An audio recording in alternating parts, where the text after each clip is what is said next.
Hello everyone, how are you? Good afternoon to all. कैसे हो प्यारे बच्चों? चलिए, hello sir, hi Bhavna, how are you बच्चों? चलिए बच्चों, एक बारी मुझे कंफर्मेशन का मैसेज दीजिए, क्या am I audible and visible? Hello Pritam, चलिए गिव मी अ सेकेंड, मैं बस थोड़ा सा कैमरे की सेटिंग कर लेता हूँ। परफेक्ट, हाँ जी, चलिए चलिए। So guys, hello everyone, give me a second, एक बारी, अच्छा थोड़ा सा, एक सेकेंड बस, थोड़ा सा सेटिंग कर लेता हूँ मैं।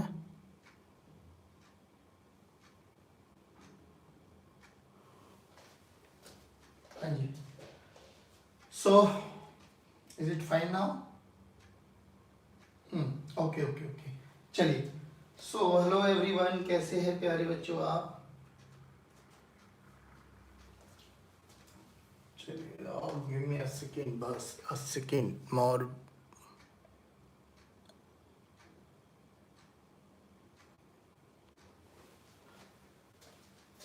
चलिए, हाँ जी, चलो भैया। Hello hello hello everyone, hello Mohan, hello Swati, how are you बच्चों? चलिए, क्या मैं सुनाई और दिखाई दोनों दे रहा हूँ आप लोगों को? हाँ, हेलो एवरीवन, चलिए। So hello everyone, welcome to our physics class. तो बच्चों, आज हम बात करेंगे डे 3 में, और डे 3 में आज हम कुछ अच्छे इंपॉर्टेंट न्यूमेरिकल्स पढ़ने वाले हैं। देखिए, जो हमारी क्लास का स्टैंडर्ड रहेगा वो सीबीएसई प्लस कॉम्पिटिटिव दोनों को पॉइंट ऑफ व्यू में रखते हुए देखा जाएगा। कल हम लोगों ने एक फाइनाइट वायर के बारे में डिस्कस किया था, उसमें अलग अलग केसेस होते हैं वो भी डिस्कस किया था। परसों वाली क्लास में हम लोगों ने एक बाइट सावर्ट के बारे में डिस्कस किया था, और उसके बारे में एक लूप के कारण, करंट कैरिंग लूप के कारण मैग्नेटिक फील्ड देखे थे, उसमें भी अलग अलग केसेस हम लोगों ने देखे थे। तो आज की क्लास को स्टार्ट करने से पहले, कल हम लोगों ने आपको दो न्यूमेरिकल्स दिए थे कि आप लोगों ने अप्लाई करना है। काफी बच्चों के रिव्यूज आए थे मेरे पास, बहुत अच्छे से बच्चों ने अटेम्प्ट भी किया था, उन्होंने अपना सॉल्यूशन भी भेजा था, तो I am appreciating those students. तो बच्चों, आज की क्लास हम पढ़ने से पहले वही अपना स्टैंडर्ड है कि न्यूमेरिकल से स्टार्ट करेंगे। चलिए, एक बार हम लोग वो सारे फॉर्मुलेज देख लेते जो हम लोगों ने अभी तक रिवाइज किए, जो हम लोगों ने अभी तक डिराइव किए। चलिए, तो सबसे पहले हम बात करते हैं बायट सावर्ट की। तो बायट सावर्ट के लिए हम लोगों ने फॉर्मूला देखा था, dB this is equals to mu naught. आप मेरे पीछे पीछे बोलेंगे, हालांकि हम लोग फिजिकल क्लास में नहीं बैठे हैं, वर्चुअल क्लास है, बट अगर आप ही मन में बोलेंगे तो आपके मन की बातें मुझ तक आ जाएगी, तो मैं समझ लूंगा कि आप मेरे पीछे पीछे बोल रहे हैं। चलिए, mu naught by 4 pi I dl vector cross r vector by r vector का क्यूब, ठीक है ना। फिर हम लोगों ने देखा था मैग्नेटिक फील्ड निकालना सीखा था हम लोगों ने करंट कैरिंग सर्कुलर कॉइल के सेंटर पे, तो फॉर्मूला आया था mu naught I by 2r, standard result से बेटा ये। फिर हम लोगों ने एक r के कारण देखा था mu naught I by 4 pi r और इनटू अल्फा, और यहाँ पे बोला था alpha should be in radian, alpha radian में होना चाहिए। फिर हम लोगों ने मैग्नेटिक फील्ड कैलकुलेट किया फाइनाइट वायर के कारण, mu naught 4 pi d sine of alpha plus sine of beta. फिर हम लोगों ने इनफाइनाइट का, तो अगर आपको याद ही हो जाए तो रिजल्ट याद रखना, क्योंकि बहुत ज्यादा जरूरत है। बी इनफाइनाइट के बारे में अगर हम बात करें, इनफाइनाइट के लिए क्या हो जाएगा बेटे, अल्फा बीटा की दोनों की वैल्यू 90 90 हो जाएगा, तो फॉर्मूला क्या आ जाएगा हमारे पास, mu naught I by 2 pi D. फिर हम लोगों ने अलग अलग केसेस देखे थे। अब एक एक केस करके हम लोग थोड़ा सा और न्यूमेरिकल प्रॉब्लम्स में आगे बढ़ने की कोशिश करेंगे। ये कुछ स्टैंडर्ड फॉर्मूले हैं जो हम लोगों को याद होने चाहिए थे, और हम लोगों ने इनको डिराइव भी किया था। आज अगर हम बात करें, देखिए ध्यान से सुनना बच्चों, मेरे पास, हमारे पास एक इनफाइनाइट वायर है, इनफाइनाइट वायर है। अब समझ में आ गया, इनफाइनाइट वायर की मैं कैसी भी शेप बना सकता हूँ, टोटली मुझ पर डिपेंड करने वाला है। मैंने उसको किसी भी एक एंगल पर ऐसे बेंड कर दिया, ये एंगल मैंने अल्फा बोल दिया, टोटल एंगल जो भी है ये O पॉइंट है, ठीक है। और इसके एंगुलर बाइसेक्टर पर, एंगुलर बाइसेक्टर पर यहां से ये D डिस्टेंस पर ये P पॉइंट रखा गया है। हमसे बोला गया calculate magnetic field eight P point. ध्यान से सुनिए, क्वेश्चन कोई मुश्किल नहीं है, अगर आपके बेसिक कॉन्सेप्ट बहुत स्ट्रॉन्ग हो चुके हैं तो आप लोग ये क्वेश्चन इजीली लगा पाएंगे। देखिए हमें क्या निकालना होता है बेटा, कोई भी फाइनाइट वायर आ जाए, सेमी इनफाइनाइट आ जाए या इनफाइनाइट आ जाए, हम लोगों के लिए तो डी अल्फा बीटा यही तीन चीजें चाहिए। अब हमसे क्या बोला गया है कि एक इनफाइनाइट वायर है, इनफाइनाइट वायर को हम लोगों ने ऐसे अल्फा एंगल पे बेंड कर दिया और उसके एंगुलर बाइसेक्टर, एंगुलर बाइसेक्टर का मतलब समझ में आता है, हाँ जी, अल्फा बाय 2, एंगुलर बाइसेक्टर का मतलब अल्फा बाय 2 पर, अल्फा बाय 2 पर हम लोगों ने क्या निकालना बच्चे, मैग्नेटिक फील्ड कैलकुलेट करनी है। चलिए जी करते हैं स्टार्ट। तो अब हमें क्या करना है, यहां से देखिए, चलो अगर मैं इस डायग्राम को थोड़ा सा अच्छा बना दूं तो ये अल्फा बाय 2 हो गया हमारे पास, ये पी पॉइंट हो गया हमारे पास, और इस वायर पे ये परपेंडिकुलर डिस्टेंस हो गया, लेट्स से इसको हम ए बोल लेते हैं, तो ये डी हो गया हमारे पास परपेंडिकुलर डिस्टेंस। देखिए अगर ये अल्फा है, ये 90 डिग्री है, तो ये कितना हो जाएगा बेटे, 90 माइनस अल्फा बाय 2। और ये कैसी वायर है बच्चों, सेमी मतलब इनफाइनाइट वायर है। तो सबसे पहला पॉइंट क्या था कि वायर से उस पॉइंट पर परपेंडिकुलर डिस्टेंस डी मान लिया हम लोगों ने, फिर उस पॉइंट के वायर के दोनों एक्सट्रीम्स को ज्वाइन कर दो, तो ये समहाउ एक सेमी इनफाइनाइट वायर बन जाएगी। एक केस के लिए सुपरपोजिशन ये कहता है एक केस का निकाल लो, दूसरे केस का इंडिविजुअल निकाल लो, तीसरे का इंडिविजुअल निकाल लो, अगर सभी की डायरेक्शन सेम है तो उनको डायरेक्ट ऐड कर दीजिए। तो देखिए यहाँ पर मैग्नेटिक फील्ड देखिए इधर है, इधर है, मैग्नेटिक फील्ड कैसे निकालेंगे, तो मैग्नेटिक फील्ड हम राइट हैंड पाम रूल से भी कैलकुलेट कर सकते हैं। Current in the thumb in the direction of current, stretch the finger where we have to calculate magnetic field, palm will gives you the direction of magnetic field. तो इस वाली wire के कारण मैग्नेटिक फील्ड अंदर है और इस वाली वायर के कारण भी मैग्नेटिक फील्ड कहां है बेटे, अंदर। सिमेट्री है, दोनों में सेम करंट है, तो एक के कारण निकाल लो, डबल कर देते हैं हम लोग। चलिए तो अब हमें डी कैलकुलेट करना है, हमें अल्फा की वैल्यू तो समझ मतलब जो ये एंगल था हमारे पास, अल्फा की वैल्यू या इसको मान लेते हैं हम लोग, चले θ1 मान लेते हैं इसको। θ1 की वैल्यू तो हमें समझ में आ गई, कितनी है बच्चे, 90 माइनस अल्फा बाय 2। और जो ये दूसरे एंड को जोड़ेंगे तो ये कितना बन जाएगा बच्चा हमारे पास, 90। तो θ2 की वैल्यू कितनी आ गई हमारे पास, 90। अब बात रहेगी कि हमें डी कैलकुलेट करना है। डी कैसे कैलकुलेट करेंगे, सभी बच्चे बोलेंगे। डी के लिए देखिए ये एक राइट एंगल ट्रायंगल बना बच्चों आपके पास, राइट एंगल ट्रायंगल बन गया हमारे पास। ये साइड लेंथ हमें ए गिवन है, ए गिवन है तो हमें ये निकालना है, तो हम लोग इजीली कैलकुलेट कर सकते हैं। बताइए इस ए का ये वाला कौन सा कंपोनेंट होगा, ए का ये वाला कंपोनेंट, ए का कोस, डी की वैल्यू क्या लिख सकते हैं, A cos of 90 minus alpha by 2, A cos of 90 minus alpha by 2। तो ए की वैल्यू क्या आ जाएगी बेटा, साइन ऑफ अल्फा बाय 2 लीजिए। देखिए आपको डी भी पता लग गया, आपको θ1 यानी अल्फा भी पता लग गया, आपको θ2 यानी बीटा भी पता लग गया। फॉर्मूला रख लीजिए, एक वायर के कारण आ जाएगा जो कि दोनों वायर के कारण अंदर ही है, तो 2 से मल्टीप्लाई कर दीजिए। Again a special case of infinite wire. मैं कह रहा हूं इनफाइनाइट वायर के कारण कैसे भी केसेस क्यों ना आए, हमें बेसिक कॉन्सेप्ट समझ में आना चाहिए। आई होप ये सब चीजें आपको समझ में आई होगी। सभी बच्चे लिखिए बेटा Y for yes, N for no.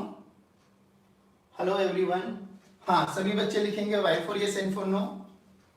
चलिए अब हम थोड़ा सा और अच्छा सा इंटरेस्टिंग क्वेश्चन करने की कोशिश करते हैं। देखिए बेसिकली जो हम बात करने वाले वो प्योर इमेजिनेशन पे आने वाला है, क्योंकि इसमें 3D बहुत इंपॉर्टेंट रोल में आने वाली है बच्चों। अब सुनिए ध्यान से, मैंने बोला कि ये मेरे पास x एक्सिस और ये मेरे पास y एक्सिस, ठीक है ना, डन। मेरे पास ये सेंटर पॉइंट है O, ठीक है। अब मेरे पास यहां पर एक इनफाइनाइट वायर है, ध्यान से सुनना बेटे, इनफाइनाइट वायर। इनफाइनाइट का मतलब क्या है, देखिए ये एक वायर मान लो इनफाइनाइट, और ये ऐसे है, ऐसे रखी हुई है प्लेन के अंदर, यानी इस वाली वायर में करंट फ्लो कर रहा है, बात समझ में आई। और कैसा है, क्रॉस है, क्रॉस का मतलब क्या होता है बेटा, इनसाइड द प्लेन, यानी इस वाली वायर में जो करंट चल रहा है वो ए डायरेक्शन में चल रहा है। तो इसका क्रॉस का मतलब समझ में आ गया कि इस पॉइंट पर सेंटर से 3 सेंटीमीटर दूरी पर एक वायर रखी गई है, जिसका मतलब क्या, इनफाइनाइट वायर है, ये इनफाइनाइट वायर है। और किधर को है बेटे, इनसाइड, करंट कितना है, I। चलिए जी, सेम अगर इधर भी 3 सेंटीमीटर पर मेरे पास एक और वायर है ये भी, और इसमें भी सेम करंट चल रहा है आई। तो मैं अलग अलग पोजीशंस पर करंट या मैग्नेटिक फील्ड कैलकुलेट करना पूछता है। सबसे इजी फॉर्मेट बताता हूं कि हमसे बोला गया calculate magnetic field at O. अब ध्यान से सुनना बच्चों, calculate magnetic field at O. Magnetic field निकालना हमारे लिए कोई बड़ी बात नहीं है। देखिए वायर है बच्चों, वायर तो ये रही सर, अगर इस बोर्ड के आर पार कर दूं तो इस वायर से परपेंडिकुलर डिस्टेंस भी हमें गिवन है, इनफाइनाइट है, तो अल्फा बीटा दोनों ही 90 डिग्री हो जाएंगे। बात समझ में आती है, हमें डीबी पता है, हमें अल्फा बीटा सब पता है, तो हमें मैग्नेटिक फील्ड निकालना तो बहुत इजी बन गया हमारे लिए। मैग्नेटिक फील्ड का फॉर्मूला क्या है बताइए? इसके कारण अगर मैं B1 बोलूं तो इस O पॉइंट पर मैग्नीट्यूड कितना है? Mu naught I by 2 pi into D की वैल्यू कितनी रख दी मैंने? 3। ठीक है, सिमिलरली इसके कारण भी B2 देखिए कितना हो जाएगा? B2 भी यही हो जाएगा बच्चों, mu naught I by 2 pi into 3। चलिए B1 B2 का मैग्नीट्यूड देखिए सेम आया है। अब बात करते हैं डायरेक्शन की। डायरेक्शन के लिए फिर समझना बच्चों, पाम रूल देखिए क्या कहता है? Put the thumb of your right hand in the direction of current. Current किधर है? अंदर, मैंने थंब को अंदर की डायरेक्शन में रखा। Stretch the finger where we have to calculate magnetic field. ये दी मैग्नेटिक फील्ड, तो पाम किधर है? नीचे, यानी पाम पे 90 डिग्री बना दीजिए। ए ये रहा पाम पे 90 डिग्री, 90 डिग्री मैग्नेटिक फील्ड है। बात समझ में आई? थंब आर पोजीशन वेक्टर, और उस पोजीशन वेक्टर के मैग्नेटिक फील्ड कहां पर रहेगी? हमेशा परपेंडिकुलर। ध्यान से रखना, हमेशा परपेंडिकुलर। तो यहां पर B1 की डायरेक्शन किधर है बच्चों? ए नीचे की डायरेक्शन में। अब आइए इधर, फिर दोबारा क्या कहता है? पुट द फिंगर, थंब अंदर, स्ट्रेच द फिंगर कर दिया। अब पाम किधर है बच्चों? ऊपर की डायरेक्शन में। तो अब मैग्नेटिक फील्ड किधर है? ऊपर। तो B2 ऊपर है, लो जी, B2 किधर है बच्चों? ऊपर। फिर कह रहा हूं पॉइंट्स पे ध्यान रखना, जो D है ना, D बोले तो परपेंडिकुलर डिस्टेंस, उसके परपेंडिकुलर रहेगी मैग्नेटिक फील्ड की डायरेक्शन। अब देखिए O पर क्या है? एक मैग्नेटिक फील्ड नीचे, एक मैग्नेटिक फील्ड ऊपर है, लेकिन हमने अभी अभी कैलकुलेट किया है दोनों का मैग्नीट्यूड सेम है, डायरेक्शन अपोजिट है। तो इस O पॉइंट पर मैग्नेटिक फील्ड कितना आ गया बच्चों? B नेट कितना आ गया बच्चे? 0। पहले ये बताओ क्या ये केस समझ में आया क्या? सभी बच्चे रिप्लाई करेंगे, हेलो एवरीवन, सभी बच्चे रिप्लाई करेंगे, क्या ये केस समझ में आया क्या? सभी बच्चे, Y for yes and for no. सभी बच्चे रिप्लाई करेंगे yes, very good, perfect perfect perfect. चलिए अब देखिए, एक बारी आईसीएससी एग्जाम में बोर्ड में एक क्वेश्चन पूछा गया सेम इसी से रिलेटेड, इजी न्यूमेरिकल है, फिर इससे एक लेवल आगे बढ़ाने की कोशिश करेंगे, लेकिन ये स्टेप्स याद रखना आपको, डी के परपेंडिकुलर बी। चलिए अब क्वेश्चन देखिए कैसे आया हमारे पास, कि एक आइसोसेलेस ट्रायंगल है हमारे पास, ठीक है, और जिसका बेस हमें गिवन है, आइसोसेलेस ट्रायंगल गिवन है और उसका बेस हमें गिवन है ए। ये हमारे पास बेस है, राइट एंगल आइसोसेलेस ट्रायंगल। ये रह लो भैया, राइट एंगल है तो यहां पर राइट एंगल की फील आनी चाहिए। This is right angle 90 degree. ये आर गिवन है हमें, ये भी आर है हमें। अब ध्यान से सुनना बच्चों, this is point P, this is point A, this is point B, ठीक है। यहां पर एक करंट कैरिंग वायर है क्रॉस हैविंग करंट आई, यहां पर भी एक वायर है, infinite wire, these all are infinite wire, infinite wire है बच्चों, ध्यान से सुनना, इनफाइनाइट वायर। लो जी, क्रॉस का मतलब अंदर की तरफ डायरेक्शन में करंट है, डॉट का मतलब बाहर की डायरेक्शन में करंट है, ठीक है। चलो करंट दोनों में मैग्नीट्यूड सेम है, क्वेश्चन को और टिपिकल बनाना है तो I1 I2 रख लीजिए, कैसा भी रख लीजिए, हमें उससे कोई मतलब नहीं है। अब हमसे बोला गया calculate magnetic field eight P point, calculate magnetic field eight P point. अब दोबारा से काम तो कहानी तो वही स्टार्ट करेंगे सर हम लोग। देखिए ये हमें गिवन है, ए हमें गिवन है, these are two infinitely long infinite wire having current I and I, cross का मतलब है अंदर जा रहा है, डॉट का मतलब है बाहर आ रहा है। इस P पॉइंट पे we have to calculate magnetic field. चलिए जी अब कैसे करें, तो दोबारा सब समझिए।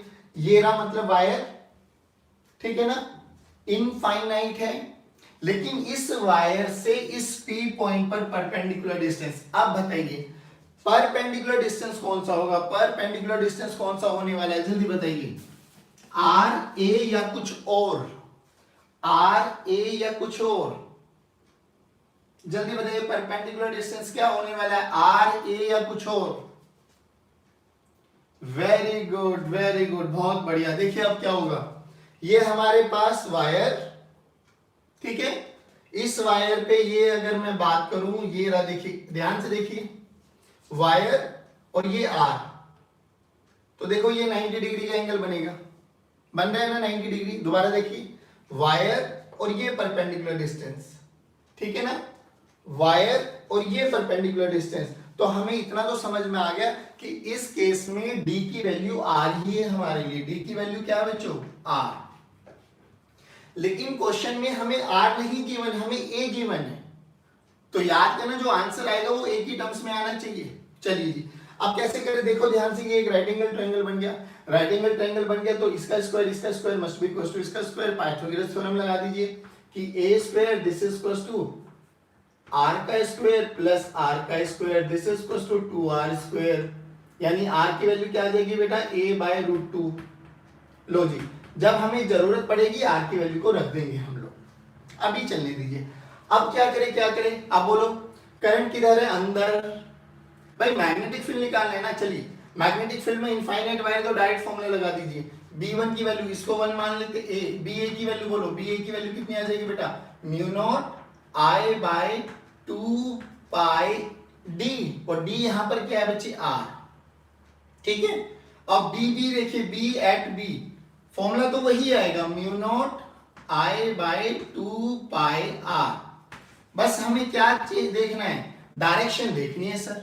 अगर सेम डायरेक्शन में होंगे तो डायरेक्ट ऐड कर देंगे, अलग अलग डायरेक्शन में होंगे तो वेक्टोरियली ऐड करना पड़ेगा। चलिए अब स्टार्ट करते हैं बेटा डायरेक्शन का खेल।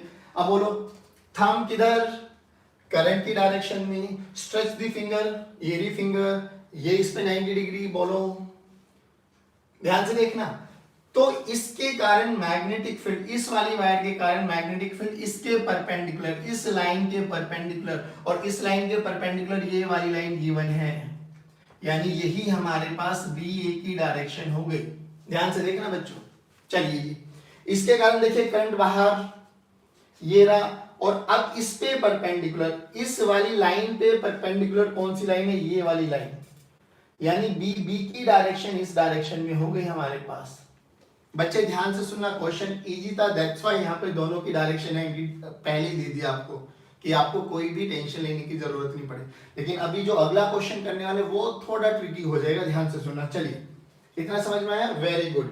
अब हम बात करें कि यहाँ पर दोनों के कारण देखिए, इस P पॉइंट पर इधर भी B है, इधर भी B है, दोनों का मैग्नीट्यूड सेम है, एंगल 90 डिग्री है, तो parallelogram law of vector addition लगाइए। Parallelogram law of vector addition क्या कहती है बेटा, B नेट कितना हो जाएगा बच्चों, B नेट बोलिए जल्दी, अंडर रूट ऑफ BA का स्क्वायर प्लस BB का square plus 2BA BB cos of 90 degree, cos 90 ये वाला फैक्टर तो 0। तो देखिए क्या है, B नेट की वैल्यू देखो बच्चों कितनी है, अंडर रूट ऑफ BA का स्क्वायर प्लस BB का स्क्वायर, लेकिन हमें दोनों का मैग्नीट्यूड बराबर है, तो BA this is equal to BB, तो मैग्नीट्यूड बराबर है, this is equal to B, तो वहां से B नेट कितना आ गया बच्चों, B नेट आ गया हमारे पास √2B, सही है ना। B की वैल्यू रख दो यहाँ पर, तो B नेट कितना है बेटे हमारे पास, √2 इंटू μ0 I/2 पाई r। अब हमें आंसर r में नहीं चाहिए, हमें आंसर a/√2 की टर्म्स में चाहिए, तो r की वैल्यू को a/√2 रख दो, विल गेट द आंसर। मैं फिर कह रहा हूँ आंसर निकालना कोई बड़ी बात नहीं है, बड़ी बात है कि आपको प्रोसीजर याद होना चाहिए। अगर प्रोसीजर याद हो गया तो क्वेश्चन इजी रहता है, अगर प्रोसीजर याद नहीं हुआ तो यही क्वेश्चन में जब आपके CBSE एग्जाम्स में आते हैं तो बच्चा एकदम फ्यूज हो जाता है कि क्या करे क्या करे, ये तो बड़ा विचित्र सा क्वेश्चन आ गया। विचित्र क्वेश्चन नहीं है, बिल्कुल बेसिक फंडा होना चाहिए। और सबसे इंपॉर्टेंट बात क्या है कि अगर कोई भी प्लेन है ना, इस प्लेन के अंदर कहीं से भी उस पे लाइन ड्रॉ कीजिए, तो याद कीजिए एक लाइन पर इनफाइनाइट आपके पास परपेंडिकुलर वेक्टर्स हो सकते हैं। अगर एक लाइन है ना, ये एक लाइन है, तो इस पे कहीं से भी एक लाइन ड्रॉ करो, कहीं से भी किसी भी डायरेक्शन में, वो हमेशा इसके परपेंडिकुलर ही रहने वाली है। तो सेम वही कॉन्सेप्ट आप लोग यहाँ पर भी यूज करने वाले हो। चलिए बहुत अच्छी बात। अब यहां से एक बहुत अच्छे लेवल का क्वेश्चन हम लोग करा देते हैं। क्या ये चीजें समझ में आएगा? हाँ, please write Y for yes and N for no. चलिए चलिए चलिए, वेरी गुड।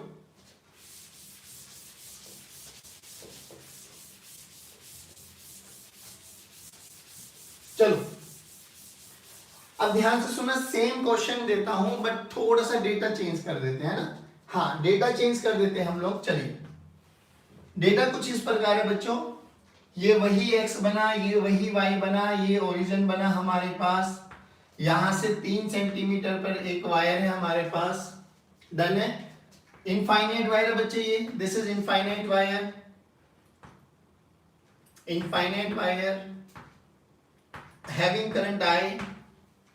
यहां से भी 3 सेंटीमीटर पर ही हमारे पास एक वायर है, ये भी क्रॉस ही है। क्रॉस का मतलब अंदर ही है, ठीक है। अब हमसे बोला गया इस P पॉइंट पर जो कि 4 सेंटीमीटर दूरी पर है, 4 सेंटीमीटर, इस P पॉइंट पर we have to calculate magnetic field. इस P पॉइंट पर we have to calculate magnetic field. अब बच्चों ध्यान से देखना, क्वेश्चन बहुत अच्छा है, बहुत इंटरेस्टिंग भी है, लेकिन आपको थोड़ा सा ध्यान रखना है कि पहले केस में क्या हो रहा था। पहले केस में ये वाला एंगल ही 90 डिग्री बन रहा था, यानी इस वाली वायर के कारण मैग्नेटिक फील्ड इधर था और इस वाली वायर के कारण मैग्नेटिक फील्ड इधर था। तो हम लोगों को डायरेक्ट आंसर निकल गया था कि रिजल्टेंट 45 डिग्री पर जाने वाला है, क्योंकि अगर दोनों का मैग्नीट्यूड सेम होता है तो रिजल्टेंट हमेशा एंगुलर बाइसेक्टर पर आ जाता है। अब इस केस में देखिए, ठीक है, वायर तो अंदर ही है, परपेंडिकुलर डिस्टेंस तो अभी भी ये हो जाएगा, ये 3 है, ये 4 है, तो ये कितना बना 5, यानी d की वैल्यू तो हमारे पास आ गई 5, ठीक है ना। इधर भी d की वैल्यू कितनी आ जाएगी बच्चों 5, तो दोनों केसेस में d की वैल्यू तो हमारे पास आ गई 5। याद है ना आपके पास ट्राइंगल होता है ये 3 4, 3 का स्क्वायर प्लस 4 का स्क्वायर 9 प्लस 16 का अंडर रूट 25 का अंडर रूट 5, ये आ गया, तो ये तो 5 आ गया।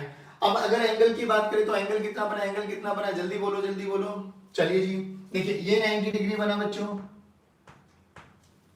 ये 3 बना बच्चों, ये 4 बना, तो ये एंगल 37। कल आप लोगों को ट्रायंगल लिखवाया भी था, याद करना, याद कर लेना इसको। 3 4 5 37, तो 3 4 5 37, दूसरा कितना बन जाएगा 53। अब बात देखो क्या है, याद करो ये वाली वायर तो परपेंडिकुलर है ना, और इस D के परपेंडिकुलर है परपेंडिकुलर मैग्नेटिक फील्ड। अब इस पे मैग्नेटिक फील्ड नहीं आएगी, क्यों नहीं आएगी, रीजन समझ में आ गया आपको, जल्दी बताइए। क्योंकि ये एंगल 90 डिग्री नहीं बनेगा भैया, ये 90 डिग्री बन रहा है तो ये भी तो 37 बनेगा, तो ये टोटल एंगल दोनों के बीच में 90 डिग्री नहीं बना, तो 90 डिग्री कहां बनेगा सर, 37 में कुछ ऐड करो, कितना 53, यानी जो B1 की वैल्यू है ना, B1 की वैल्यू अब यहां पर गई बच्चों, और ये वाली वैल्यू, ये वाला एंगल कितना हो जाएगा 53। अब देखो इस वाली वायर पर ये वाला पॉइंट, यानी ये वाली मैग्नेटिक फील्ड परपेंडिकुलर आ गई B1, इसको 1 बोल दो, इसको 2 बोल दो। पहले ये बताओ, ये समझ में आया क्या पॉइंट? सभी बच्चे बोलेंगे क्या ये पॉइंट समझ में आया क्या? अगर यस तो आगे बढ़ूंगा, नहीं तो रिपीट कर रहा हूं, जल्दी बताइए।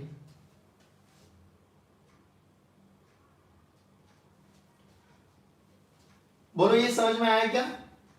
Very good, perfect perfect perfect. हाँ, मैं रिपीट कर देता हूं। देखिए हमने क्या बोला था कि जो आपके पास वायर अंदर है, स्ट्रेच द फिंगर, ये रहा, इस पे परपेंडिकुलर है ना, अब इस लाइन पर मैग्नेटिक फील्ड परपेंडिकुलर होगी बच्चे, ये तो वायर रही और इस वायर पे परपेंडिकुलर ये हो जाएगा, लास्ट वाले केस में हमने क्या किया था, इस वाली वायर पे ये था, वो क्यों था, क्योंकि ये परपेंडिकुलर एंगल गिवन था हमें डेटा में, गिवन था ना, तो हमने बोला B1 इसके अलोंग हो गई, B2 इसके अलोंग हो गई। लेकिन अभी देखिए आपको राइट एंगल ट्रायंगल अगर थोड़ा सा याद है तो ये एंगल 37 डिग्री बना, इसके साथ ये वाला एंगल 37 डिग्री बना।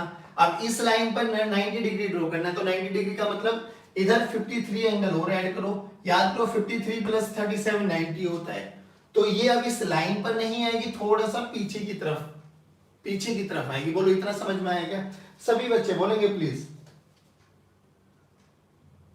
Very good very good very good. थोड़ा समझ में नहीं आया, परफेक्ट परफेक्ट। दोबारा सुनिए, दोबारा सुनिए। देखिए हम क्या कह रहे हैं, अरे भैया सिंपल सी बात देखो, लो स्टार्टिंग से देखो, करंट ये रहा, इस पी पॉइंट पर हमें मैग्नेटिक फील्ड निकालनी है, तो I d l sine theta dl cross r, या हमने क्या बोला था, अंगूठे को रखो करंट की डायरेक्शन में, ये वाला जो डिस्टेंस होता है this is your r position vector, ये रहा, और इस पोजीशन वेक्टर के परपेंडिकुलर होती है मैग्नेटिक फील्ड। देखिए I r and this is the direction of magnetic field, I current, r आपके पास पोजीशन वेक्टर, और उस पे परपेंडिकुलर होती है मैग्नेटिक फील्ड। बोलो इतना समझ में आया? चलिए अब हमने बोला ये तो करंट है हमारे पास अंदर, वायर के परपेंडिकुलर डिस्टेंस ये रहा, और इस परपेंडिकुलर डिस्टेंस के परपेंडिकुलर होती है मैग्नेटिक फील्ड, यानी इस वाली लाइन के 90 डिग्री पे बनाओ एंगल, 90 डिग्री पर। तो ये एंगल कितना बना है, हम लोगों ने देखा ट्रिग्नोमेट्री की रेशियो से, ये 3 है ये 4 है, तो ये बना 37। तो इस लाइन पर 90 डिग्री कहां बनेगा बेटा, ये 90 डिग्री बना, यानी 90 डिग्री बनने के लिए हमें कितना और शिफ्ट होना पड़ेगा, 53 डिग्री और शिफ्ट होना पड़ेगा। नाउ 37 प्लस 53, इस लाइन पर ये परपेंडिकुलर बन गया। बोलो आप समझ में आया क्या? Yes sir, very good.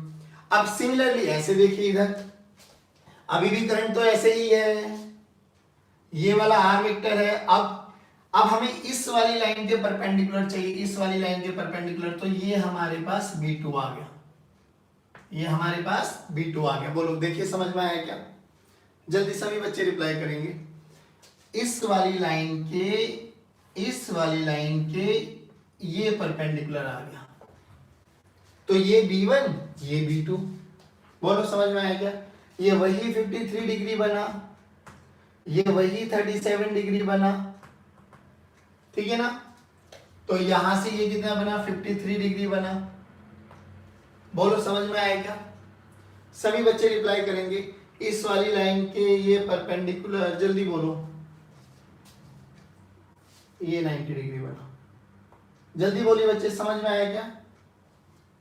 हाँ very good very good very good very good. तो मैं इसलिए कह रहा हूं ये क्वेश्चन और ये क्वेश्चन में देखिए यही तो लेवल होता है, बस जो हमारे सीबीएसई में डेटा देते हैं वो थोड़ा इजी देते हैं कि चलो बच्चा इजीली कर लेता है। हम चीजों को रट के बैठते हैं, हमारी प्रॉब्लम ही होती है। हम कॉन्सेप्ट थोड़ी ना पकड़ते, हमें तो भाई ये दिखाई दे रहा है अच्छा ऐसे करना है ऐसे करना है, तो हम हर क्वेश्चन पे ऐसे ऐसे करते। अगर मैं आपको यहाँ पे बेसिक नहीं बताता ना, तो आप इस क्वेश्चन को भी ऐसे ऐसे करके ना खत्म कर देते। इसलिए कह रहा हूँ चीजों को पकड़ के चलो, उनको मेमोराइज करो, तब जाके चीजें क्रिस्टल क्लियर होती है। बताइए आप समझ में आया क्या? अब इस डायग्राम को मैं दोबारा बनाता हूँ अच्छे से, आप होपफुली आप सभी को समझ में आ जाएगा ये। चलिए देखिए हमने क्या बोला, अब ध्यान से सुना बेटा, एक बार और रिपीट कर रहा हूँ कि ये वाला पॉइंट वायर, ये वाली वायर, इन दोनों के बीच का ये सेंटर, ये लाइन 3 सेंटीमीटर, ये भी 3 सेंटीमीटर, और हमें कहां पे निकालना है 4 सेंटीमीटर। तो ये तो परपेंडिकुलर डिस्टेंस बना, यानी 5, यानी डी की वैल्यू तो आ गई 5। चलिए जी, प्योर 9वीं 10वीं का मैथ्स है। तो ये एंगल कितना बना, 37 डिग्री। अब ध्यान से सुनना बेटा, लेकिन मैग्नेटिक फील्ड इस डी पे नॉर्मल है, नॉर्मल का मतलब ये रहा, तो ये 90 डिग्री एंगल बनना चाहिए, ये 90 डिग्री बना, ठीक है ना? अब इस पे देखिए ये 90 डिग्री नहीं है, बट क्योंकि ये तो अभी भी कितना होगा 37 डिग्री। अब इस वाली वायर पे ये तो B1 हो गया, इस वाली वायर पे 90 डिग्री कहां होगा, ये B2 होगा। लो जी, ये क्या होगा B2। जल्दी बताइए क्या ये चीजें समझ में आई क्या?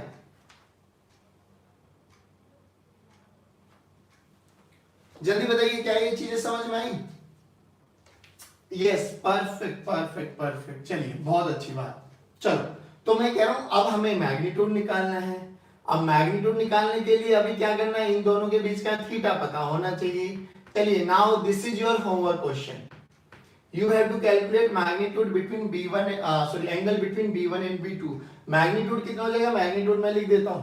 मैग्नीट्यूड कितना हो गया, mu naught I by 2 pi into 5। 5 क्या बचे, परपेंडिकुलर डिस्टेंस। और B2 का भी मैग्नीट्यूड कितना हो जाएगा बेटा, mu naught I by 2 pi into 5। चलिए देखिए, दोनों का मैग्नीट्यूड सेम है। बस अब तुम्हारा टास्क रहेगा ना, दिस इज योर क्वेश्चन, मेरा काम खत्म। आपको B1 और B2 के बीच का एंगल कैलकुलेट करना है, और एंगल कैलकुलेट कर लिया। अब वो 60 डिग्री आए, वो 90 डिग्री आए, वो 37 डिग्री आए, वो 53 डिग्री आए, वो कुछ भी आए, मुझे उससे क्या मतलब। मुझे तो यहां से एंगल निकालना है ना। आती ना, क्या निकालना है, पैरेललोग्राम लो लगा देंगे। बी नेट की वैल्यू क्या आ जाएगी बच्चों, बी नेट की वैल्यू क्या आ जाएगी बच्चों, अंडर रूट ऑफ B1 का स्क्वायर प्लस B2 का square plus 2B1 B2 cos of theta. Now ये थीटा आप लोग कैलकुलेट करेंगे, बताइए। चलिए इतना आप कर लेंगे, वेरी गुड परफेक्ट। चलिए आगे बढ़ते हैं, अब थोड़ा और अच्छे लेवल पे क्वेश्चन करते हैं। चलिए देखिए,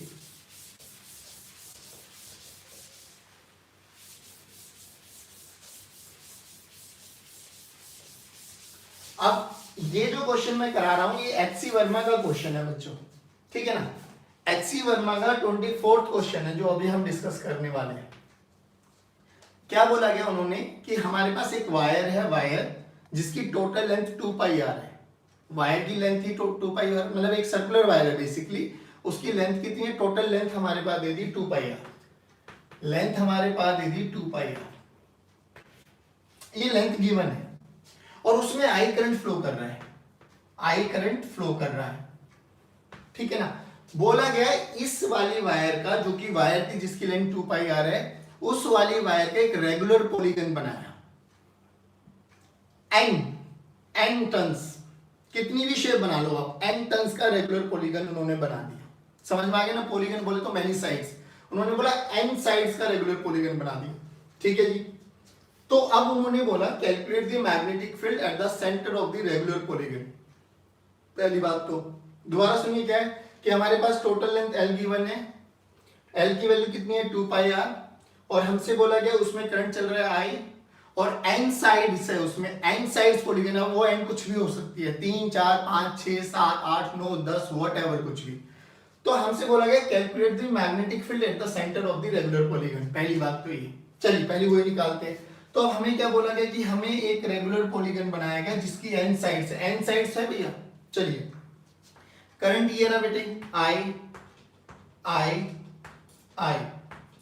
अच्छा, अगर एन साइड्स है तो एक बात बताओ, देखिए पहले बताइए ये एक फाइनाइट वायर बनी क्या, हाँ जी सर। ये भी एक फाइनाइट वायर बनेगी, बिल्कुल सर। ये भी एक फाइनाइट वायर बनेगी, यस सर। ऐसी कितनी वायर्स बनेगी, एन वायर्स बनने वाली है, बनेगी ना भैया। आप कितनी भी टर्न्स लगा दे, वो एन टर्न्स है, हमें स्पेसिफाई नहीं किया गया, बोला गया कितनी भी टर्न्स हो सकती है। चलिए हो गया। अब ये बताइए, क्या तुम्हें नहीं लगता कि सेंटर पर हमें मैग्नेटिक फील्ड निकालना है, अगर मैं इन दोनों को हटा दूं 2 मिनट के लिए, अरे सर ये तो फाइनाइट वायर वाला केस बन गया, पहली बात तो। लेकिन ध्यान से रखना, पहले अब ये देखो क्या सभी वायर्स के कारण मैग्नेटिक फील्ड अंदर है या अलग अलग है। तो देखिए करंट इस डायरेक्शन में, पाम बाहर है, करंट इस डायरेक्शन में, पाम बाहर है, करंट इस डायरेक्शन में है, पाम बाहर है, यानी सभी के साथ मैग्नेटिक फील्ड सेम डायरेक्शन में है। तो क्यों ना एक वायर के कारण निकाल लो, एन से मल्टीप्लाई कर दूं, मेरा आंसर आ गया। बताइए इतना है नहीं है, बट हमें और कोई डेटा गिवन नहीं है, ना हमें डी गिवन है, ना हमें अल्फा गिवन है, ना हमें बीटा गिवन है, हमें कुछ भी नहीं गिवन है। बट हमें क्या बोला गया कि टोटल लेंथ वायर की है 2 पाई आर, और उससे एन साइड पॉलीगन बनाया, और सेंटर पर मैग्नेटिक फील्ड कैलकुलेट करना है। चलिए जी, आप कैसे करें, तो सेंटर मान लिया ये है सेंटर, इस सेंटर से भैया ये ज्वाइन कर दो, ठीक है ना। अब इस वायर से हमें इस पॉइंट पर मैग्नेटिक फील्ड निकालना है। तो स्टेप नंबर 1 क्या है, ड्रॉ अ परपेंडिकुलर, यानी ये तो डी बना, लेकिन हमें कुछ भी तो नहीं पता। आप थोड़ा दिमाग लगाओ, कितनी साइड्स है, n साइड्स है, कितनी लेंथ है 2 पाई r, तो n साइड से कितनी लेंथ मिलके, n साइड मिलके कितनी लेंथ बनेगी बच्चे 2 पाई r, तो एक साइड में कितनी लेंथ होगी 2 पाई r बाय n। बोलिए, यानी ये लेंथ हमें पता लग गई, कितनी पता लग गई बच्चे 2 पाई r बाय n। अब देखिए रेगुलर पॉलीगन बिल्कुल सेंटर पे कट करने वाला है, यानी ये आधी लेंथ हो जाएगी, आधी कितनी हो जाएगी बेटा इसकी pi r by n and pi r by n। चलिए जी, अब एक बात बताइए, जब ये पूरा रेगुलर पॉलीगन क्लोज पॉलीगन बन जाएगा तो एंगल कितना सस्टेन करेगा 2 पाई, पूरा n साइड मिलके 2 पाई करेगी, तो एक साइड कितना एंगल सस्टेन करने वाली है, तो टोटल n साइड्स मिलके बनाएगी 2 पाई एंगल, तो एक साइड कितनी बनाएगी बच्चे 2 पाई बाय n सेंटर से, तो ये टोटल एंगल बना 2 पाई बाय n, तो आधा कितना बना, अरे सर पाई बाय n, इधर भी कितना बना पाई बाय n। अब ध्यान से देखो, थोड़ा सा फिगर समझ में आ गया कि सर ये एक फाइनाइट वायर जिसकी लेंथ कितनी गिवन है बच्चे 2 पाई r बाय n, और यहां से b डिस्टेंस पर o पॉइंट है, और ये एंगल कितना हो गया बेटे पाई बाय n, और ये भी एंगल कितना हो गया बेटे पाई बाय n। ध्यान से देखो, अल्फा पता लग गया, बीटा पता लग गया, यानी अल्फा कितना है बच्चों पाई बाय n, बीटा कितना है बच्चों पाई बाय n। अब हमें क्या निकालना है बच्चों, हमें d चाहिए sir, d is what perpendicular distance. तो ध्यान से देखिए ये राइट एंगल ट्रायंगल, अगर मैं इस राइट एंगल ट्रायंगल को बनाता हूं, ये बना, देखिए ये वाली लेंथ कितनी है बच्चों पाई r by n, pi r by n, ये एंगल कितना बच्चों पाई बाय n, ये हमें d कैलकुलेट करना है, ठीक है ना। देखिए क्या है, हमें d कैलकुलेट करना है, यानी बेस हमें परपेंडिकुलर पता है, तो base by perpendicular, perpendicular by base होता है टेंजेंट थीटा, तो बेस बाय परपेंडिकुलर क्या हुआ बेटा कॉट थीटा, थीटा की value pi by n, cot theta की वैल्यू पाई बाय n, तो बेस कितना आ गया, यानी d की वैल्यू कितनी आ गई बेटे pi r by n into cot of pi by n। चलिए अब तो क्वेश्चन खत्म, ये एक वायर के कारण आएगा और n वायर के कारण कितना हो जाएगा सर, n से मल्टीप्लाई कर देंगे, खत्म, आ गया रेगुलर पॉलीगन के सेंटर पे। अब देखिए क्या बना हमारे पास, मैग्नेटिक फील्ड देखिए B1 इस वाली वायर के कारण mu naught I by 2 pi d की वैल्यू कितनी रख रहा हूं मैं, देखना ध्यान से, pi r by n cot of pi by n into sine of alpha plus sine of beta. लेकिन ध्यान से देखो अल्फा और बीटा दोनों सेम है, यानी ये क्या हो जाएगा बेटा twice of sine of alpha, twice of sine of alpha, और साइन अल्फा की वैल्यू कितनी हो जाएगी पाई बाय n। लो जी पाई बाय n, ये एक के कारण आया ना बच्चों, टोटल के कारण कितना आएगा, टोटल के कारण कितना आएगा, अब निकाल दी, तो b नेट कितना आ गया बच्चों n times of b1, n times of b1। जल्दी बताइए क्या ये चीजें समझ में आई क्या, सभी बच्चे रिप्लाई करेंगे, क्या ये चीजें समझ में आई क्या सभी बच्चे, y for yes n for no, right, y for yes n for no, right, y for yes n for no.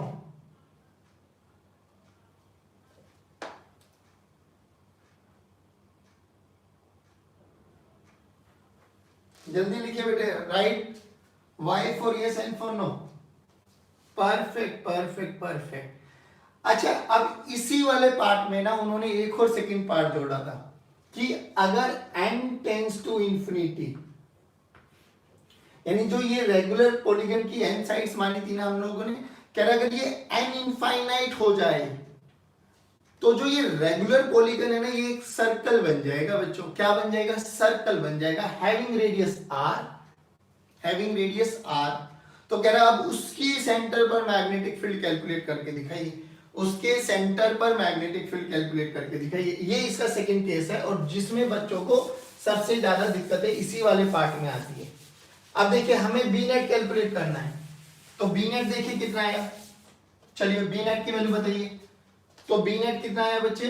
B net की वैल्यू कितनी आई बच्चों हमारे पास? n into B one. B one की वैल्यू देखिए, mu naught I by 2 pi square r by n, 2 pi square r by n, n ऊपर चला गया n स्क्वायर बन गया, into 2 sine of pi by n, और ये कोट ऊपर जाके टेंजेंट पाई बाय n हो जाएगा, टेंजेंट पाई बाय n। देखो ठीक है, ध्यान से समझ में आया। अब ध्यान से सुनना, थोड़ा सा मैं मॉडिफाई करूंगा, 2 will cancel out, mu naught I by, हम लोग सही कर रहे हैं ना, 4 पाई आर आएगा ना, ये 4 पाई आर होता है फाइनाइट वायर के कारण। चलिए म्यू नॉट आई बाय, यहां पे 4 आएगा, ये 2 बचा, म्यू नॉट आई बाय 2। अब देखिए आर को आर लिख दिया, अब ऊपर एन स्क्वायर है, नीचे पाई स्क्वायर है, तो मैंने क्या किया, sine of pi by N divided by, अब ध्यान से देखना मैं क्या कर रहा हूं, पाई और जो एन ऊपर है ना उसको नीचे लेके आ रहा हूं, यानी इसको पाई बाय एन लिख रहा हूं। Similarly tangent pi by N को भी मैंने पाई बाय एन लिखा।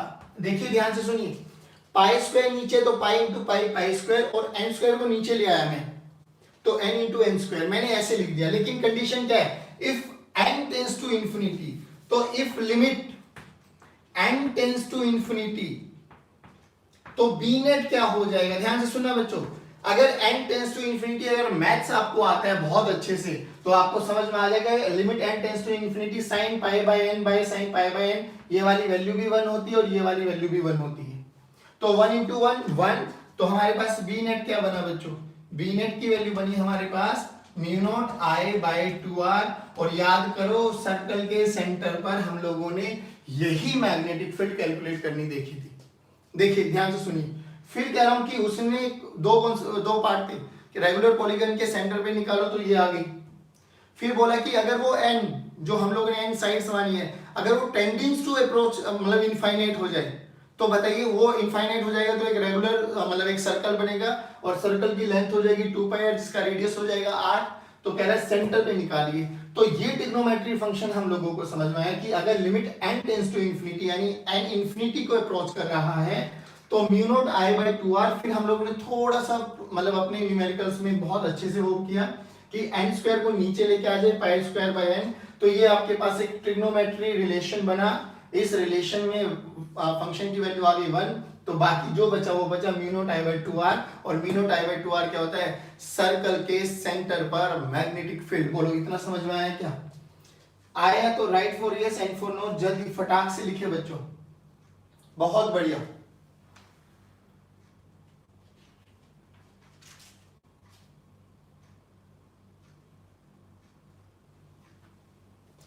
समझ में आ गया? यानी ये जो ऐसे ऐसे ऐसे ऐसे ऐसे ऐसे ऐसे ऐसे ऐसे ऐसे ऐसे ऐसे ये था ना, ये बहुत छोटा छोटा कर दो तो मैं एक सर्कल ही बन जाएगा। चलिए अब देखिए एक और बहुत अच्छा क्वेश्चन, बहुत अच्छा कॉन्सेप्ट है, ध्यान से सुनना, पहले थोड़ा फील करना, अगर समझ में आए तो आगे बढ़ेंगे हम लोग। देखो मैं फिर कह रहा हूं, physics is all about learning the concept. अगर आपको कॉन्सेप्ट समझ में आ गया, आपको मेथड समझ में आ गया, आपको अप्रोच समझ में आ गई, तो आई बेट आपका कोई भी क्वेश्चन नहीं रुकने वाला, दैट इज फॉर श्योर, ये कंफर्म है।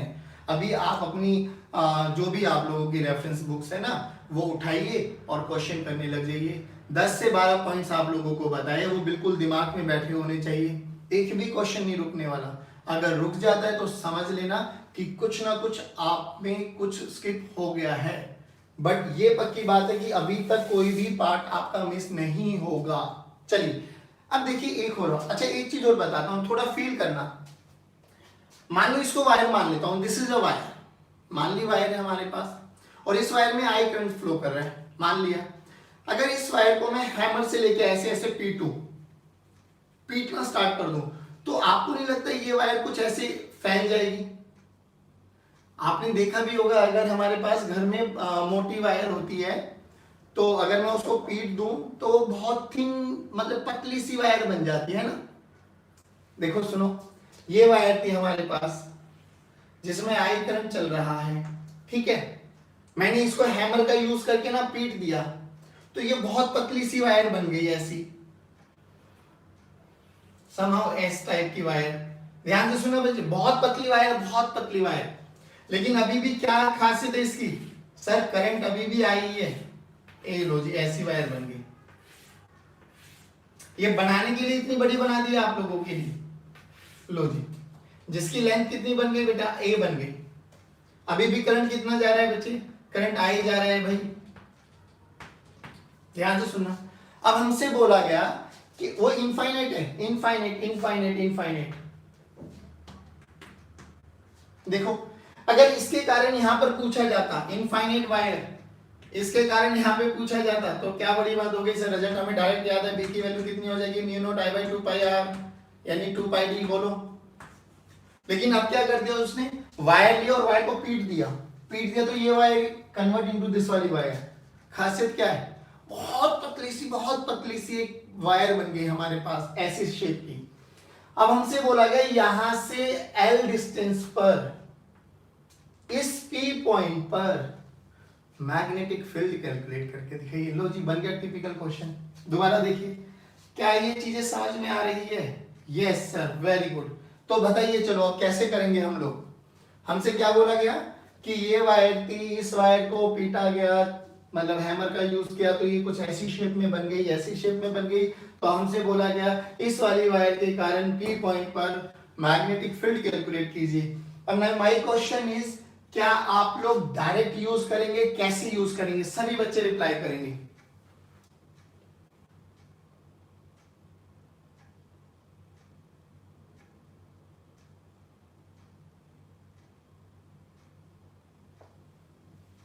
जल्दी जल्दी जल्दी जल्दी जल्दी जल्दी जल्दी जल्दी। Very good very good very good. कैसे करेंगे सर? तो डायरेक्ट तो नहीं कर सकते हम लोग, डायरेक्ट नहीं कर सकते, तो अब क्या करें क्या करें क्या करें? Sir we have to use integration.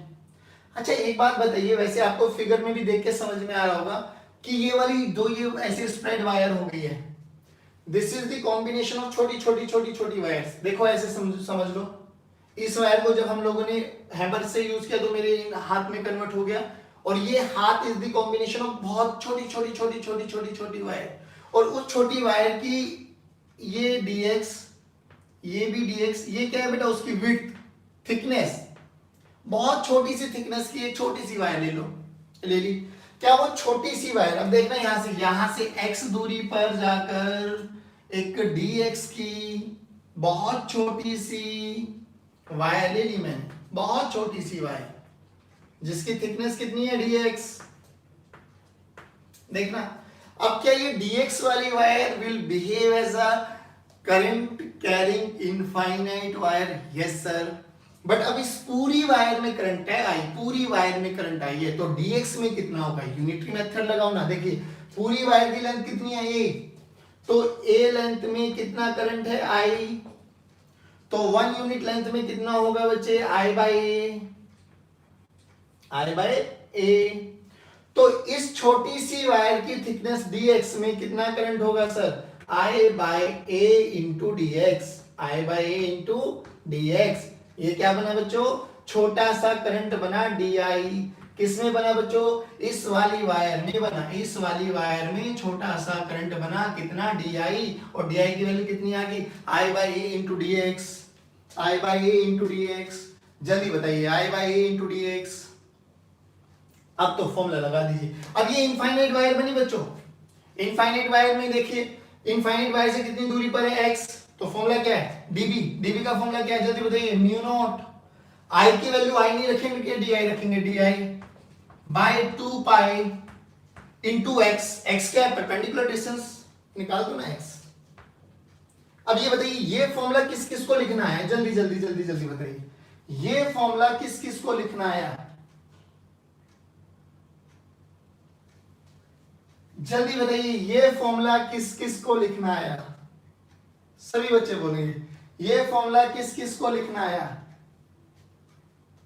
नहीं बेटा हमने कोई जनरल सिचुएशन लिया, जनरल सिचुएशन लिया, एंगल चेंज नहीं होंगे, इनफाइनाइट वायर है कहीं पर भी ले लो 90 डिग्री ही बनने वाला है, टेंशन मत लेना, इनफाइनाइट वायर है कहीं पर भी ले लो 90 डिग्री ही बनने वाला है, तो कोई टेंशन नहीं है कि यहां लूंगा एंगल चेंज हो जाएगा ना, इनफाइनाइट हो 90 90 अल्फा 90 बीटा 90 दैट्स इट।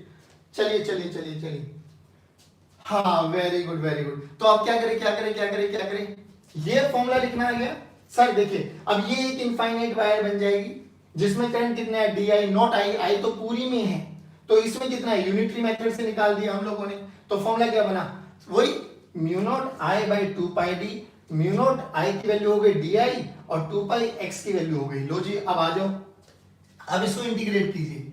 अब इंटीग्रेशन कैसे करें कैसे करें कैसे करें, चलिए सर डीबी का इंटीग्रेशन, बेटा आप ध्यान से सुनना, mu naught by 2 pi constant ले आइए, डी आई की वैल्यू देखिए I by A dx by x, यानी mu naught I by 2 pi a, ये सब कांस्टेंट है। इंटीग्रेशन देखिए x dx के रेस्पेक्ट में। अब एक बात बताइए ये x की लिमिट कहां से है, तो हमने यहां से x माना है ना, तो इस वायर के दोनों एंड्स तक पहुंचना है हमें देखना, तो अगर इस पॉइंट से ये वाली लाइन देखूं तो x की वैल्यू यहां पे कितनी है l, क्योंकि ये पॉइंट l दूरी पर है यहां से, तो x की इनिशियल लिमिट तो बनी l और यहां से ये वाली लिमिट कितनी बन जाएगी बेटा a प्लस एल, तो यानी x की लिमिट कहां से कहां, वायर के पूरे वायर के अक्रॉस ही तो निकालनी है हमें, है ना, तो यहां से कितनी दूरी पर है x, l दूरी पर है, और यहां से वहां कितनी दूरी पर है a प्लस एल दूरी पर है, तो लिमिट रख दीजिए बेटा, x की लिमिट कहां से कहां, l से x की लिमिट a प्लस एल, और ये मुझे कराना नहीं होगा भाई, प्योर इंटीग्रेशन है, 1 बाई एक्स डी एक्स का इंटीग्रेशन बताइए, 1 बाई एक्स डी एक्स का इंटीग्रेशन बताइए, वेरी गुड ओली वेरी गुड, बहुत बढ़िया,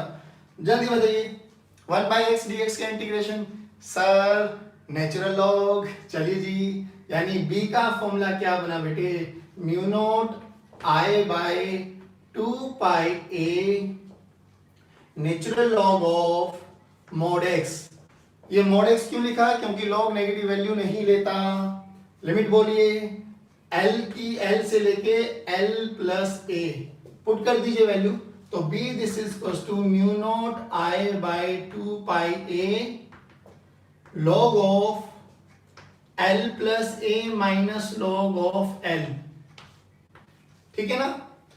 अब log m minus log n क्या होता है, log m बाई n, चलिए जी b वैल्यू आ गई हमारे पास mu naught i by 2 pi a log of l plus a by l, लो जी बच्चों ये नेचुरल लॉग, बोलो यहां तक समझ में आया क्या, वेरी गुड, जल्दी बताइए सभी बच्चे, क्या आज का लेक्चर मैं फिर कह रहा हूं हम लोगों का ट्रेंड होता है बच्चे, पहले बेसिक बताना, फिर धीरे धीरे सीबीएसई की तरफ लेके जाना, और फिर सीबीएसई से एक स्टेप ऊपर लेके जाना, क्योंकि देखिए अल्टीमेटली सीबीएसई में स्कोरिंग 100% या 95% मार्क्स, ठीक है हम लोगों को डीयू में कोई ग्रेजुएशन कोर्स में हेल्पफुल हो जाएगा, या हम लोगों का हो सकता है अलग अलग पैटर्न है, अलग अलग सोच है, बट फॉर आईआईटी जेईई या नीट के लिए वो नॉलेज थोड़ी सी कम रह जाती है, इसलिए हम यही कोशिश करते हैं कि जितना मुझे आता है ना बच्चों, कोशिश करूंगा उतना आप लोगों तक मैं कन्वे कर दूं, कोई जल्दबाजी नहीं है, बस आप लोगों की रेगुलरिटी चाहिए, आप अगर रेगुलर रहेंगे तो that is for sure physics पढ़ने में बहुत मजा आने वाला है। आपके न्यूमेरिकल पॉइंट ऑफ व्यू से अगर मैं बात करूं तो न्यूमेरिकली आप बहुत साउंड हो जाएंगे, अभी आप देखना अपनी अपनी जो भी रेफरेंस बुक आप लोगों के पास है, उस रेफरेंस बुक का कोई भी क्वेश्चन उठाना अप टू इस वाले टॉपिक तक, तो यू विल रियलाइज अरे वाओ ये तो होता है, ये तो आता है, ये तो आता है, ये तो हो गया, ये तो आ गया, ऐसा होता है। बट फिर वही कहूंगा, practice practice practice practice makes a man perfect, practice करेंगे तो कॉन्सेप्ट खुद बे खुद आपको याद होते चले जाएंगे। चलिए अब हम बात करते जाते जाते थोड़े से क्वेश्चन देख लेते हैं मिक्स कि कुछ सर्कुलर वायर के केसेस है और कुछ वैसे। Very good, perfect perfect perfect. चलिए देखिए बच्चों, मैं ये कह रहा हूँ ये सारा लेक्चर आप लोगों को याद हो जाना चाहिए, रिजल्ट याद हो जाना चाहिए, बस बाकी तो सब खेल प्रैक्टिस का होता है। रेगुलर कांटेक्ट में रहेंगे तो हम लोग धीरे धीरे बहुत अच्छा लेवल हम लोग अपना लेके चलेंगे। चलिए अगर हम बात करें, ध्यान से सुनना, बहुत बेसिक सा क्वेश्चन है, बहुत बच्चों ने देखा भी होगा।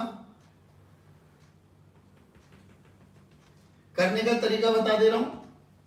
ये O पॉइंट है, ये रेडियस इसका A है, इसका रेडियस B है, करंट ऐसे चल रहा है, I मान लेते हैं, ये एंगल अल्फा है। अल्फा कुछ भी हो सकता है बच्चे, 60 डिग्री भी हो सकता है, 30 डिग्री भी हो सकता है, इट में भी एनी एंगल, हमें उससे कोई मतलब नहीं। बोला कि calculate magnetic field eight O। अब मेरे बच्चे सुनिए ध्यान से, जब भी आपको ऐसी टाइप्स की वायर आए तो आप लोगों का दिमाग बिल्कुल स्ट्रेट फॉरवर्ड चलना चाहिए। कैसे? देखिए, एक आर्क ये बनी, एक आर्क ये बनी, एक वायर ये बनी, एक वायर ये बनी, यानी मैं इस पार्ट को 4 कंडक्टर्स में डिवाइड कर सकता हूं। Conductor number 1, conductor number 2, conductor number 3, conductor number 4 कर दिया हमने। अब देखिए मैग्नेटिक फील्ड है, वेक्टर क्वांटिटी है, तो इट इज क्वाइट ऑब्वियस कि आप लोगों को डायरेक्शन के साथ साथ मैग्नीट्यूड लेना आना चाहिए। ये तो भैया आर्क बना, तो आर्क का फॉर्मूला क्या है? Mu naught I by 4 pi r into alpha, तो अल्फा की वैल्यू रख देंगे। ये डायरेक्शन देखिए। अच्छा एक चीज और सुन लीजिए आप लोग, अगर आपके पास, अब ध्यान से सुनना, ये 2 डायरेक्शन है, वैसे तो मैं एक ही चीज को फोकस कराता हूं कि आप लोगों के लिए इजी रहेगा, पाम रूल या आपके पास क्रॉस प्रोडक्ट, नहीं तो कुछ किताबों में अलग अलग नोटिफिकेशन भी गिवन है, वो भी समझ लीजिए।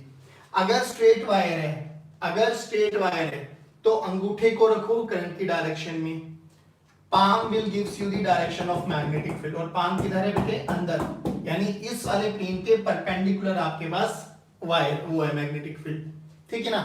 अगर आपके पास सर्कुलर वायर आ जाती है, सर्कुलर वायर, स्टैंडर्ड फॉर्मेट याद कर लेंगे, तो आपकी जो राइट हैंड की फिंगर्स है ना, उनको कर्ल कीजिए, curl in the direction of current, finger को कर्ल कीजिए इन the direction of current, thumb will gives you the direction of magnetic field. यानी अगर एंटी क्लॉकवाइज डायरेक्शन है तो बाहर, और अगर क्लॉकवाइज डायरेक्शन है तो अंदर। ये आपके पास कर सर्कल या कोई भी कर्व पाथ में आ जाए, वरना हम लोग स्टैंडर्ड फॉर्मेट तो लगा ही सकते हैं। ये रहा डीएल, ये रहा आर, तो dl cross r, dl cross r बाहर। नहीं तो आपको याद क्या करना है, स्ट्रेट वायर में थंब आपका अंगूठा, थंब हमेशा डायरेक्शन ऑफ करंट देगा, और palm will gives you the direction of magnetic field.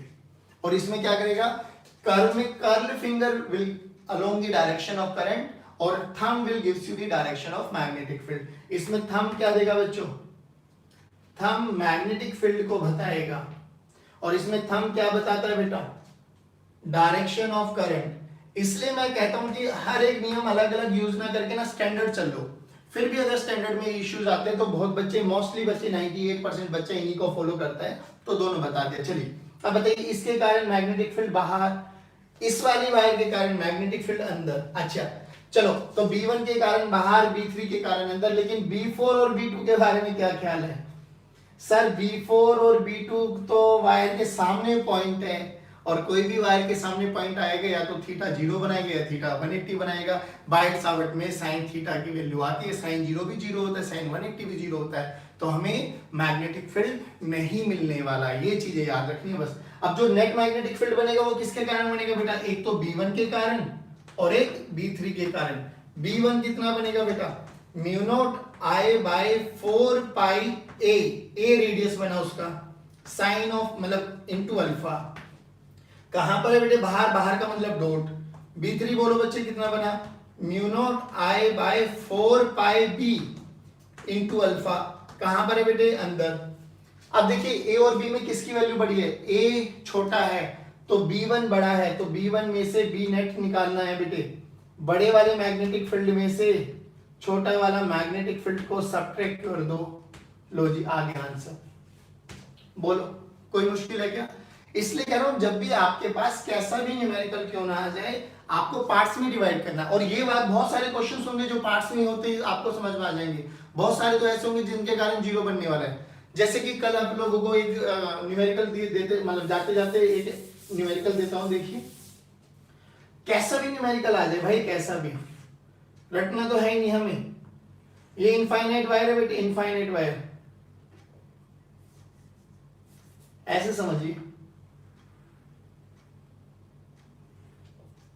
ये लो इनफाइनाइट वायर है, इनफाइनाइट वायर, ये इसका सेंटर है, रेडियस आर है, ठीक है ना, ये रेडियस आर है, ऐसे यहां से करंट आया, आई आई आई आई करंट है। बताओ calculate the magnetic field at ओ।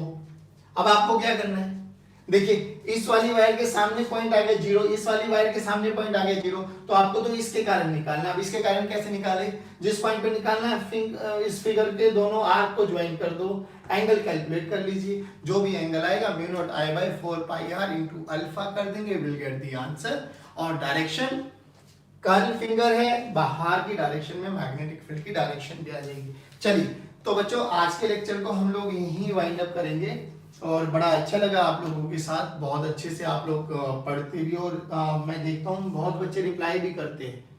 सो पढ़ने का एक ही तरीका बेटा, जितना अच्छा रिप्लाई करेंगे, जितना साथ के साथ आप कम्युनिकेट करते हो, उतना ही रिस्पॉन्स बहुत अच्छा आता है, छोटे छोटे डाउट्स भी क्लियर हो जाते हैं। इसलिए ये लाइव सेशन रखा जाता है कि आप लोग इंटरेक्ट करेंगे और हमें आपकी जहां पर भी बच्चों को प्रॉब्लम आएगा, क्योंकि रिकॉर्डेड में तो ये होगा कि आप लोगों को बता देंगे बस एक बारी, समझ में आए तो अच्छी बात है, नहीं समझ में आए तो भी आपको दोबारा तिबारा करके देखना पड़ेगा। लेकिन एक ही यही रिक्वेस्ट है सभी बच्चों से कि एग्जैक्टली 2 o'clock आपके पास अगर लिंक नहीं भी आता तो आप पार्ट 2 पिनेकल वाले यूट्यूब चैनल को ओपन कीजिए, आपको लाइव क्लासेस ऑनगोइंग चलती मिलेगी। एग्जैक्ट 2 o'clock आ जाएंगे तो आप कोई भी चीज मिस नहीं करेंगे, स्टार्टिंग से लेके एंड तक हम लोगों को पूरे लेक्चर का बेनिफिट मिलेगा। और ये पक्की बात है, अगर आप रेगुलरिटी से दिल के साथ बैठेंगे, ये सोच के बैठेंगे कि हाँ मुझे पढ़ना है, तो दैट इज फॉर श्योर आपका लेवल जरूर इनहांस कर देंगे। बट अगर आपको यही लेना है कि यार बोरिंग है, मतलब मजा नहीं आ रहा है, पेरेंट्स ने जबरदस्ती बिठा दिया है, मजा नहीं आ रहा पढ़ने का, फिर तो कोई कुछ नहीं कर सकता। इवन न्यूटन साहब भी आ जाएंगे ना आपको पढ़ाने के लिए, आप उनसे भी नहीं पढ़ने वाले। तो आप बड़ी डेडिकेटेड वे में पढ़ने की कोशिश करना। अभी जैसे लेक्चर हो गया, अगर आपको एक बार रिवाइंड करके देखना हो, चीजें रिवाइज करनी तो आप कर सकते हो। मेक योर नोट्स, और नोट्स बनाइए, पूरा थियोरेटिकल प्लस न्यूमेरिकल जितना भी है। हमारी अप्रोच, मेरी अप्रोच ये रहती है पढ़ाने की कि न्यूमेरिकल पॉइंट ऑफ व्यू से ही आप लोगों को सभी चीजें क्रिस्टल क्लियर करता हुआ चला जाऊं, क्योंकि थ्योरी तो मुझे ऐसा लगता है कि बच्चा बहुत इजीली देख के पढ़ लेता है। डेफिनेशन वगैरह मैं नहीं बताऊंगा, डेफिनेशन आप लोग बुक्स देखेंगे तो आप लोगों को डेफिनेशन भी आ जाएगी। बट हमारा मेन फोकस रहता है कि IIT JEE प्लस CBSE अब इजी नहीं रहा, इस बार भी 35 नंबर के न्यूमेरिकल्स आए थे, तो CBSE अपना लेवल धीरे धीरे टफ करता जा रहा है, जो कि बहुत अच्छी बात भी है। अगर आपको बहुत अच्छे लेवल पे IIT JEE बैठना है, IIT मेंस एग्जाम मतलब क्लियर भी करना है, तो आपको CBSE भी बहुत अच्छे लेवल पे पढ़ना पड़ेगा। चलिए तो बेटे thank you very much, keep watching videos, keep studying, और सबसे अच्छी बात अपने आप का ख्याल रखिए। जय हिंद, जय भारत।